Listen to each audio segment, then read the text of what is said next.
నక్సల్బరీ శ్రీకాకుళ ఉద్యమాల గుణపాఠాలతోటి గోదావరి లోయలో ప్రారంభమైనటువంటి ఒక సాయుధ తిరుగుబాటు, అది సాయుధ పోరాటంగా, ఆత్మరక్షణ పోరాటంగా, తదుపరి ప్రతిఘటన పోరాటంగా ఎదుగుతూ మార్చుకుంటూ వచ్చినటువంటి ఆ ఉద్యమం 5 దశాబ్దాల పాటు రాజ్యంతో కలబడి నిలబడి నిలిచినటువంటి ఉద్యమంగా ఈరోజు జరుగుతూ ఉంది. ఇంత పెద్ద ఒక నిలకడ కలిగినటువంటి పోరాటం భారతదేశ విప్లవోద్యమ చరిత్రలోనే లేదు. అట్లాంటి విప్లవోద్యమం, ప్రతిఘటన పోరాటం ఉమ్మడి ఆదిలాబాద్, కరీంనగర్ మొదలు పశ్చిమ గోదావరి, తూర్పు గోదావరి దాకా మొత్తం గోదావరిలో పరివాహక ప్రాంతం అంతా కూడా ఎర్ర మల్లెలై పూసినటువంటి ఉద్యమం గోదావరిలోయ ప్రతిఘటన ఉద్యమం. లక్షల ఎకరాల భూముల్ని పేదలకు పంచినటువంటి ఘనత ఈ ఉద్యమానికి ఉంది. మార్క్స్ లెనిస్ట్ ఆధ్వర్యంలో 5 లక్షల ఎకరాల భూమిని ప్రత్యక్షంగా ప్రజలకు సాధించి పెట్టడమే కాదు, ఆ ఉద్యమం ఇచ్చిన స్ఫూర్తితోటి మరిన్ని లక్షల ఎకరాల భూమిని ప్రజలు సాధించుకొని ఈరోజు 40 లక్షల ఎకరాలకు పట్టాలు ఇవ్వండి అని చెప్పి ఆనాటి నుండి ఈనాటి వరకు కూడా ఆంధ్ర తెలంగాణలో ప్రజలు పోరాడుతుంటే అది నక్సల్బరీ విప్లవోద్యమం, అది గోదావరిలో ప్రతిఘటనోద్యమం వల్లనే సాధ్యమైంది అనేటటువంటిది ఒక తిరుగులేని సత్యం. ఈ ప్రాంతంలో విపక్షతల్ని రూపుమాపినటువంటి ఉద్యమం, దోపిడీని రూపుమాపినటువంటి ఉద్యమం, మహిళలపై జరుగుతున్న అత్యాచారాన్ని తగ్గించినటువంటి ఉద్యమం, ఒక్క మాటలో చెప్పాలంటే ప్రజలకు ఆత్మ గౌరవాన్ని, ఆదివాసులకు మేము మనుషులమే అనేటటువంటి ఆత్మస్థైర్యాన్ని అందించినటువంటి ఉద్యమం గోదావరిలో ప్రతిఘటన పోరాటం. ఈ ప్రాంతంలో చట్టసభల్లోకి, అది ఇల్లందు కావచ్చు, సిరిసిల్ల కావచ్చు, చట్టసభలకు ప్రతినిధుల్ని పంపి ప్రజల గొంతుని వినిపించేటటువంటి ఉద్యమం గోదావరిలో ప్రతిఘటన ఉద్యమం. ఎంపీపీలని, జెడ్పీటీసీలని, అనేక స్థానిక సంస్థలని తమ ప్రతినిధులుగా గెలిపించడమే కాదు, ఆదర్శవంతమైన ప్రజా ప్రతినిధులని సమాజానికి పరిచయం చేసినటువంటి ఉద్యమం గోదావరిలో ప్రతిఘటన పోరాటం.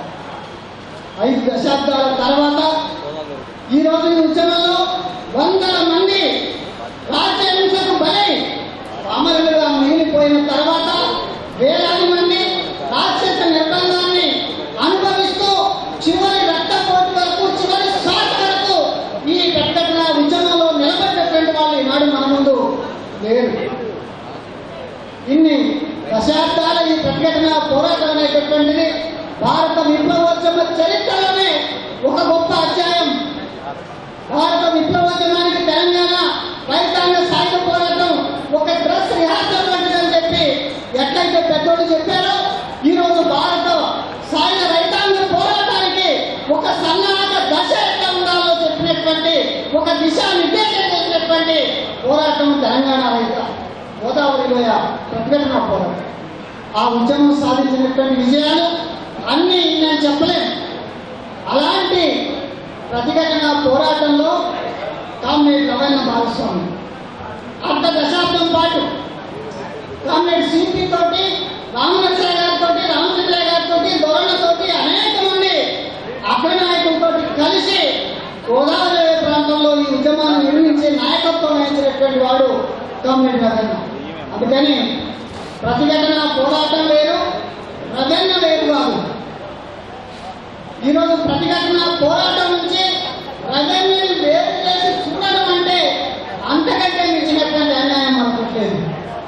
ఈరోజు ప్రతిఘటన పోరాటం తప్పు, కానీ రవణ మాత్రం గొప్ప యోధుడు. అంటే రవణ కార్యక్షేత్రం ఏది, రవణ పనిచేసినటువంటి ప్రాంతం ఏది, రవణ నిర్మించినటువంటి ఉద్యమం ఏది. ప్రతిఘటన పోరాటాన్ని గౌరవించడం అంటే కామ్రేడ్ రవణని గౌరవించడం, కామ్రేడ్ రవణని స్మరించుకోవడం అంటే ప్రతిఘటన పోరాటం యొక్క ఔన్నత్యాన్ని గర్విస్తూ చెప్పుకోవడం తప్ప మరొకటి కాదు. ఈరోజు ప్రతిఘటన పోరాటం అతివాదం అని చెప్పి దానికి ఈకలకు వైపు, తోకలకు వైపు పీకి తెలంగాణ నగ్న సత్యాలు పెట్టుకుని తెలంగాణ సాయుధ రైతాంగ పోరాటం మీద దాడి చేసిన రావి నారాయణ రెడ్డిని మించి జరుగుతున్నటువంటి దాడి, అది అంతిమంగా రవణ ఈరోజు కారణాలు ఏమైనా చీలికలు పేలికలు మరే కారణాలైనా ఈరోజు ప్రత్యేకంగా పోరాటం వెనుకబడి పట్టిన తర్వాత ఈరోజు ఆదివాసీ ప్రాంతాల్లో గోదావరిలో పరివాహక ప్రాంతాల్లో సాధించుకున్నటువంటి పోడు భూములు లక్షల ఎకరాల పోడు భూములని నిన్న టీఆర్ఎస్ గవర్నమెంట్ అధికారం పేరుతోటి లాక్కుంటున్నప్పుడు ఆత్మహత్యలు చేసుకునేటటువంటి ఒక దుస్థితి ఈ ప్రాంతంలో ఉంది. ప్రతిఘటన పోరాటం యొక్క వెనక పట్టేది కారణం. అందుకని అందరం దేశం గర్వించదగ్గ విప్లవోద్యమం గర్వించదగ్గ గోదావరిలో ప్రతిఘటన పోరాటం అది అందించినటువంటి స్ఫూర్తిగానే అనుభవాలు గుణపాఠాలు ఏదైతున్నాయో వాటిని స్వీకరిద్దాం. దాన్ని ఎట్లా అభివృద్ధి చేద్దాం, మరెట్లా దాన్ని అభివృద్ధి చేద్దాం అనేటటువంటి విషయాన్ని ఆలోచిద్దాం.